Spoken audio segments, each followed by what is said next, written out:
Good evening, ladies and gentlemen. Welcome to GameStar TV and our return to Heroes of the Storm. We've had a bit of an off-season, and in fact, we're still in the off-season. It is the off-season ODC brought to you by GameStar and with prizes sponsored by Blizzard ANZ. So shout out to the boys at Blizzard ANZ.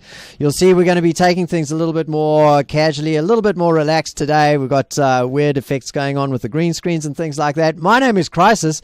I'm not normally in front of the camera, but I'm here today, and it's great to be with you. I'm joined by Skimmy over there. G'day, Skimmy. Yeah, how are you, bro? You good? Yeah, pretty good. Pretty stoked. It's good to have some Heroes of the Storm back on GameStar TV. It's been... How many weeks has it been? It's been like almost a month of hiatus, so it's great to be back. And on the other side of Skimmy over there is none other than Vandy. We've got the Dream Team on screen right now. G'day, Vandy.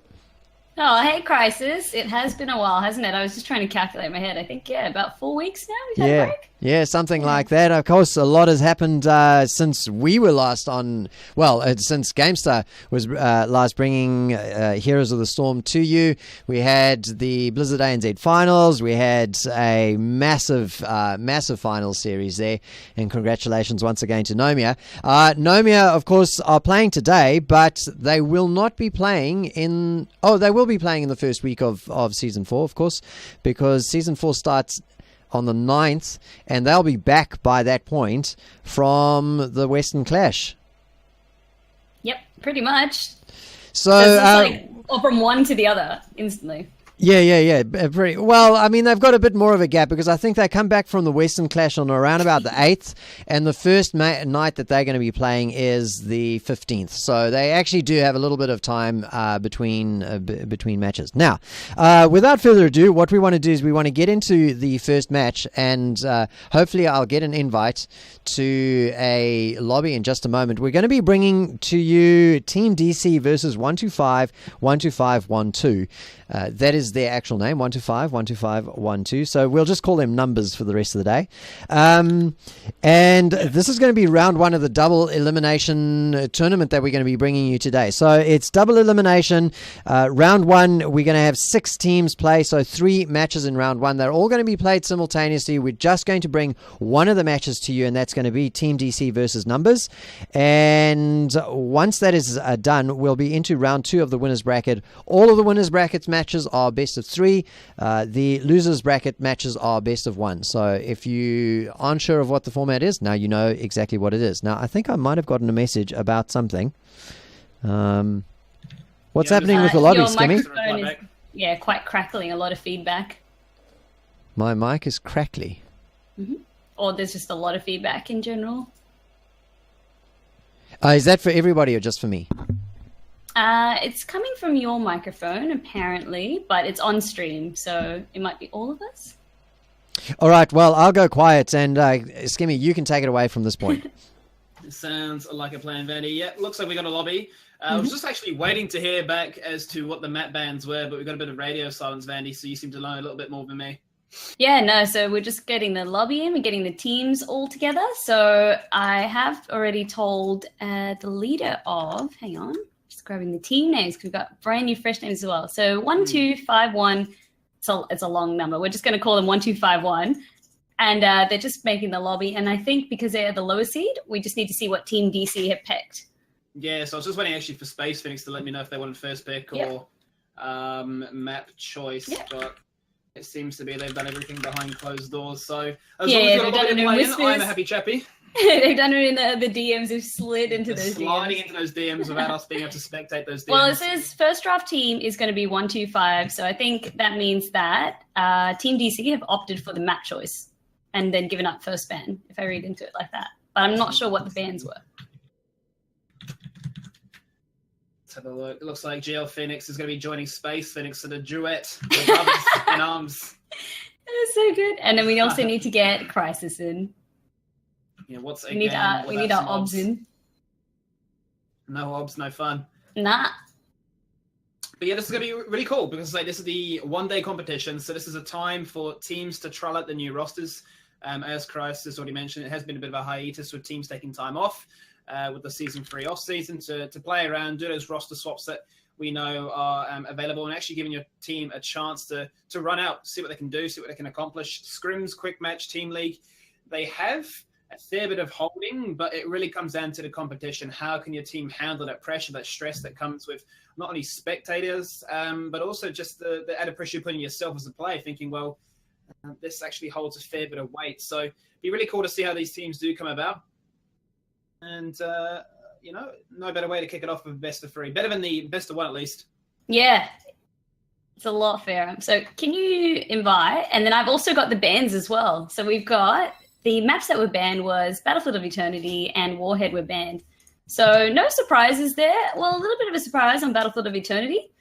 And then I'm also interested, looking at this map, we are going to Braxis. So is this a strategy map? I mean, we've often joked that Braxis and Warhead are the lesser loved cousins, but I think Hanamura has firmly taken over the dislike in the community of map not of choice. Absolutely. Yeah, no, until Hanamura actually makes it to the competitive circuit, it still is going to be this duet of the StarCraft maps between, both Braxis and Warhead. I mean, Warhead's just never really been a map that's really found that love. It's usually been a map that's come across when it's really for sort of cheese, to say the least. But Braxis has seen a fair bit of love. Battlefield of Eternity, it's been a map which actually finds a lot of love in ANZ as well. 2-lane map, it forces the aggression, which is what ANZ's known for. So let's see what another 2-lane map in Braxis can bring to the table. I would like to see, and I mean, this will be the first time I'm seeing 1251, the newly formed team, play today. So, like you said, it's a good chance for teams to feel each other out, see if they're a good fit for each other before the actual season begins. That's why we're doing this. It's a fun day. It's like a warm-up day, if you will. But Team DC, we've seen them in the previous GameStar competitions. They had a nice showing as well.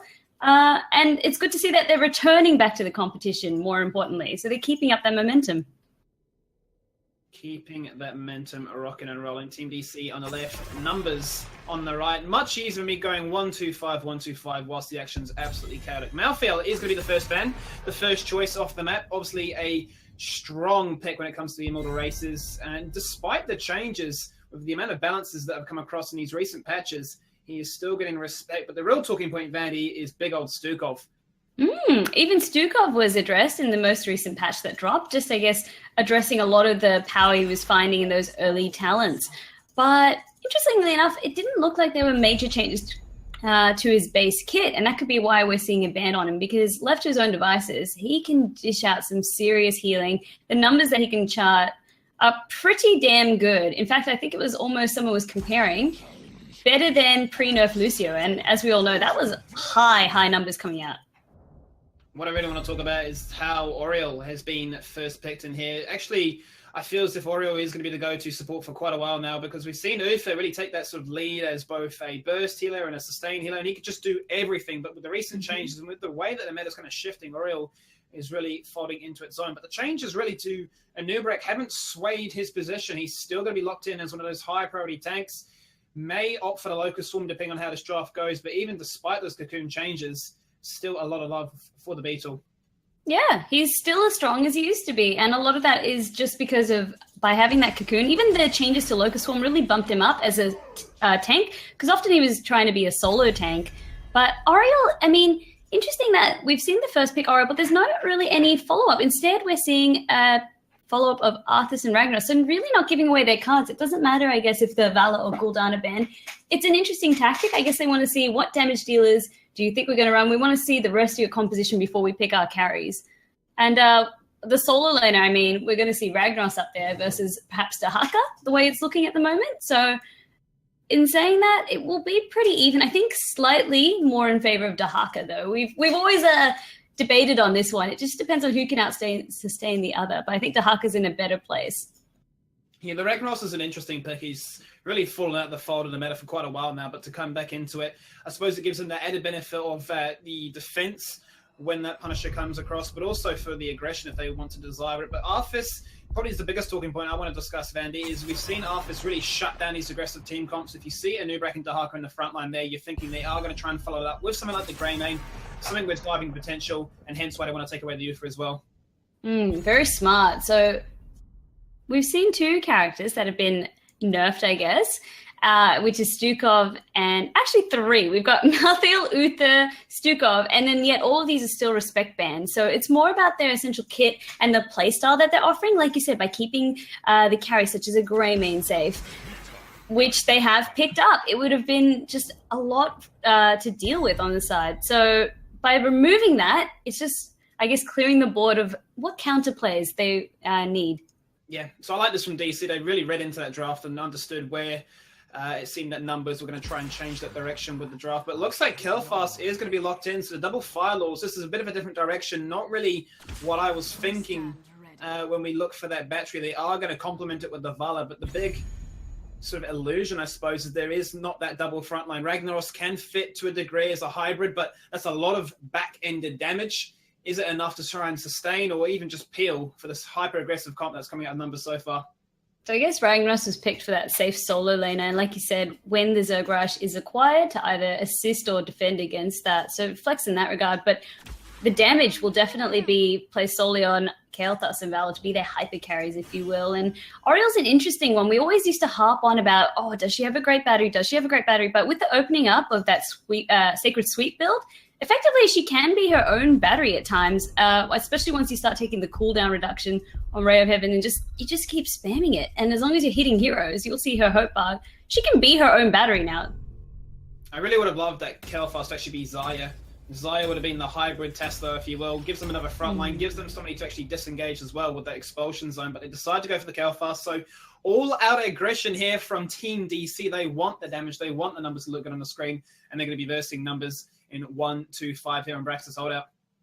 Let's see how they go. And I love how both teams, they were, I guess, telegraphing the strategy that they were going for. So 1, 2, 5, 1. They've got that sustained lane with the Oriel, the Vala, the Kael'thas. They've got a lot of clear on their hands as well, a lot of siege potential. And then on the side of Team DC, full dive.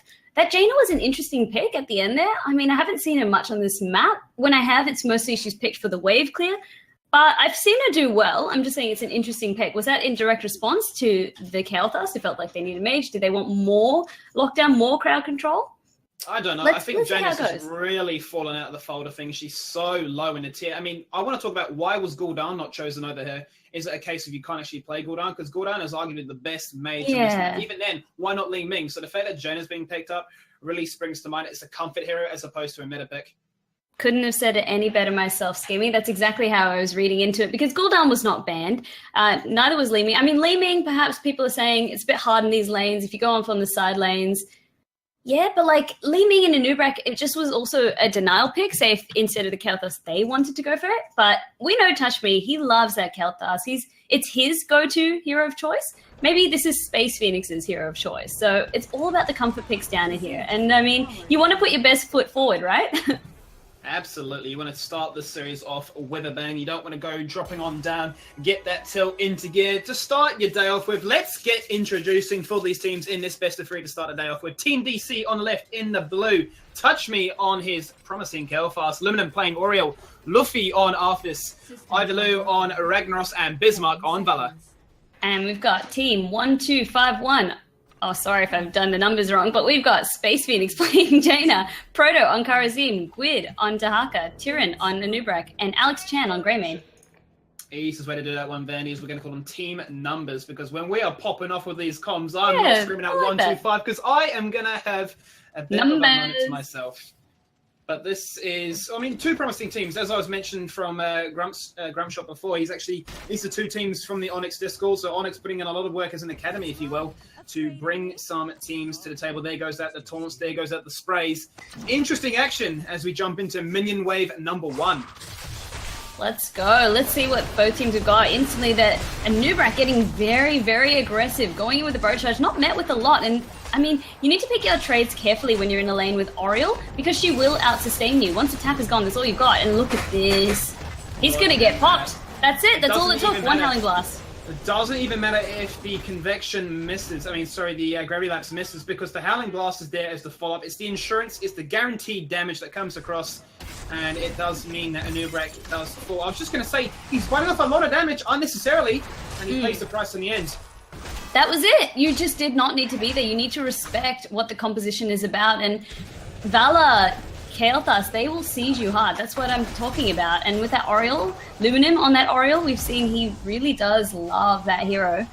You need to respect that. So just be careful. Unless you can go full on in with the dive, like as soon as the new break burrow, there needed to be follow-up. Otherwise, just back off.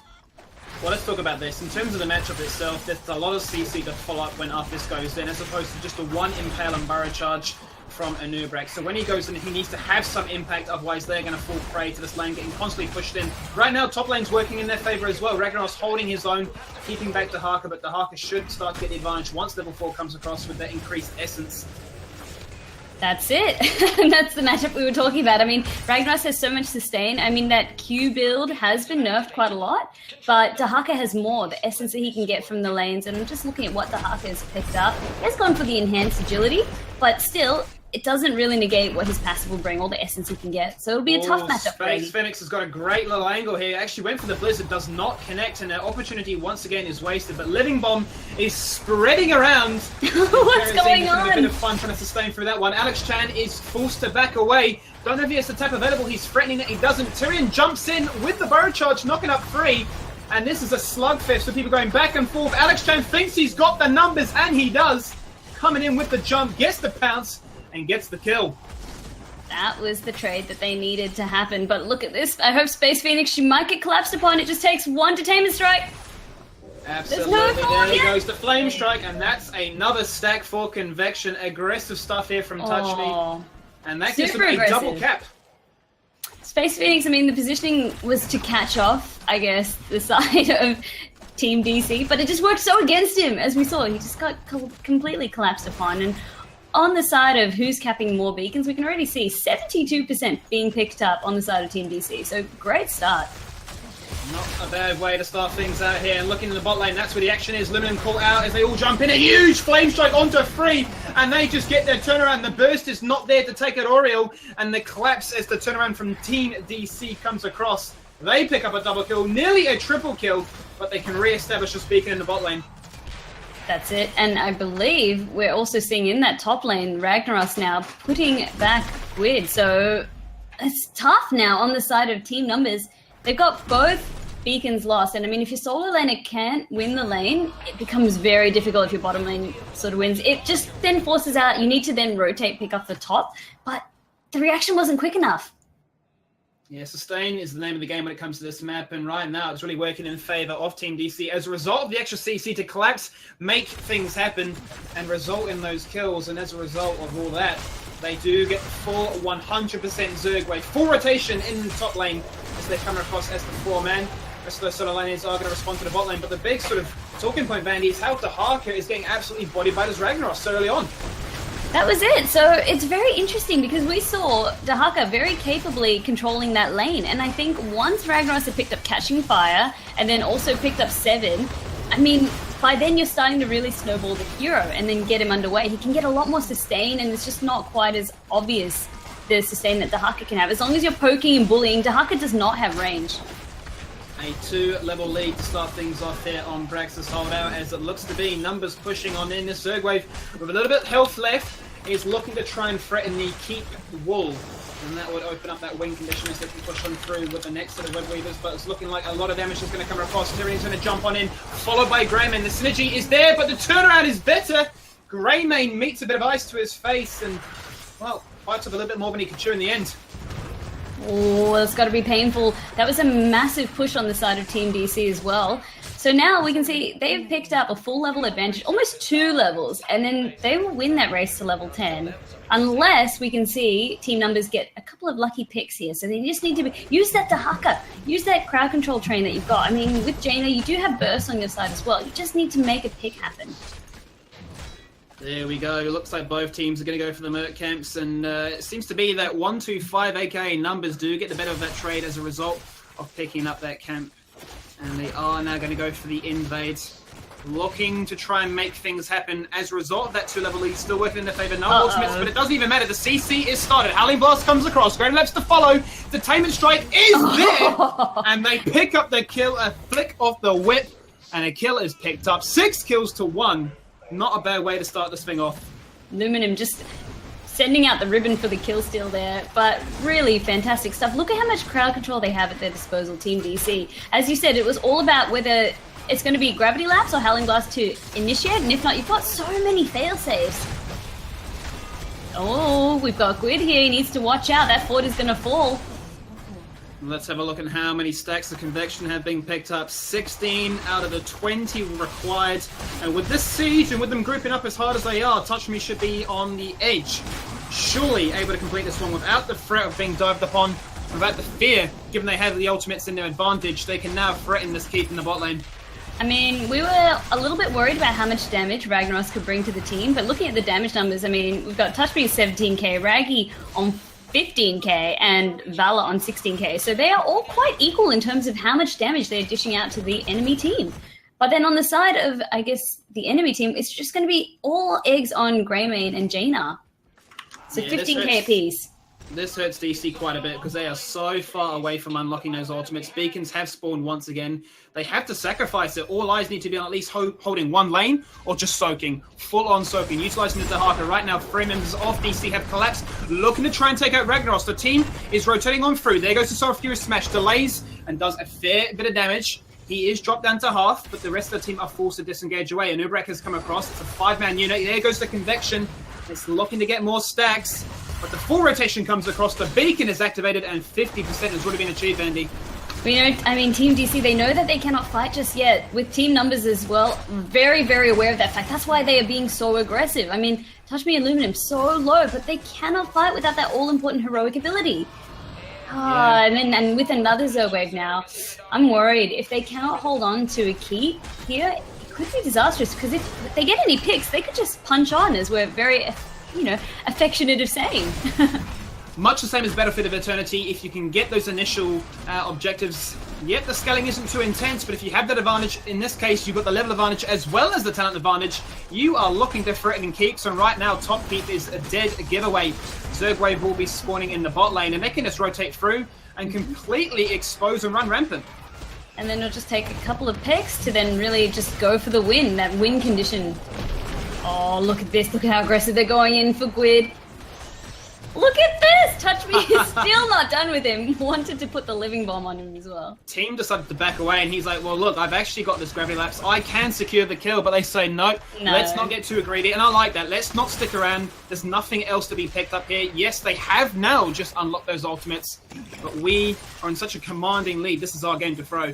Well, let's say if they did stay around and then they got picked off, there would be much more on the side of Team DC to gain by that, because they had picked up 13. And, when you're behind, you get so much more experience with those kills. So really, it could have then equalized the experience. So by doing this, they are now a talent tier above, and they haven't lost any kills. And look at this. They can also play so aggressively, get Ragnaros, push up the lanes. Top is now going to passively push with the catapults being spawned. It's just going to be a waiting game. If I was Team DC, I'd be thinking, where are they? Surely they're not on the camp because they would have picked it up right now. They have to be in a party bush, or they have to be in the boss. The boss is not the call because they are party bushing big time. There goes the damage, and there goes the blow-up. Palm negates Nubrak's death, but not for long. He's going to come across with the Howling Blast. He is somehow going to get away. The Burrow Charge is utilized at the very last degree, and I am so surprised, Vanny, that despite all that, nobody died. I mean, all the heroics are down on the side of Team DC, and that was a beautiful Ring of Frost, but there was just no follow-up, and all we saw happen was that Nubrak got popped with Palm needing to be used. Nothing else happened. Like you said, I cannot believe no one died. On the side of Team Numbers, they still have Aegis and Army of the Dead up, so this is risky. This is really risky for Numbers right now. They've overextended. The damage is coming across, but some way Arthas lives. He's still living, literally in the grasp of death, and he pops a gore and he receives their heal. And they think, wow, what an absolute mare. They are looking for the Penta, and Space Phoenix donates it to the crowd. 12 kills to 1, and Numbers start the day off with a bang. That's a perfect way to say it. I was just thinking that as well. We saw Touch Me just go, boom, you're all so nicely gathered. Let me spread the living bombs now. And he had also finished up Convection, so he's got high damage at his disposal. But GG goes out. Oh, what a great game. It's one of those snowbally games that Braxis is known for. Not a bad way to start the day off with. 11 minutes in, you set the tone, and you get the win. And I was questioning, the aggressive composition they had, where was the protection? But they say we don't need protection if we have aggression. If we can utilize it, if we straight up disrespect our opponents by saying we don't even need to protect our carries in this regard, and they just make it work. They really just did. And the numbers are shown out, funnily enough, it's always that caster's curse. Ragnaros ended the game, Skimmy, with most siege and most hero damage, very convincingly. Just shy of 30k hero damage. So we really didn't need to worry. Ivalu was like, guys, I'll show you how it's done. And it's funny because we've seen Ragnaros actually find a little bit of love in the Ains, it's seen most notably with Darkseid, and they actually run Lava Wave. Now, Lava Wave is one of those interesting ultimates. Yes, it doesn't really have the team fighting presence, but it has the ability to clear out these Zerg waves. Why do you need that if you're always getting 100% Zerg waves in your favor? So they went all out for the team fight. The smash worked in their favor. 12 kills to 1. The scoreboard really does speak for itself, Andy. It really does. And that's all she wrote. So we'll go to a quick break. Hey guys, let me just jump in there before we go to a break. We've got to pick an MVP for every match that's on stream because we're going to be giving 2 MVPs today, a Suns Out, Guns Out loot chest code. So let's get those MVP selections going. So pick someone from this match to go into that draw, and then we will go to a break. Alrighty, Andy. Well, I think I already know what your vote was. Ragnaros, in my eyes, defying the meta, once again showing that ANZ just do whatever they like. Top damage, top siege, and hero. And really allowing them to win both the bot lane and the top lane against a matchup bet Dahaka, which should be technically won by him. Yep, exactly right. So by doing that, I'm happy to give first MVP to Ragnar. So congratulations, Ivalu. You are our first MVP for the day. Alrighty, guys. We are going to jump to a quick commercial break as we wait for this next lobby to ready up. I'm sort of trying to figure out what's going on here, but we're waiting for these players to get themselves sorted out. We will jump back into this best of 3 right after this.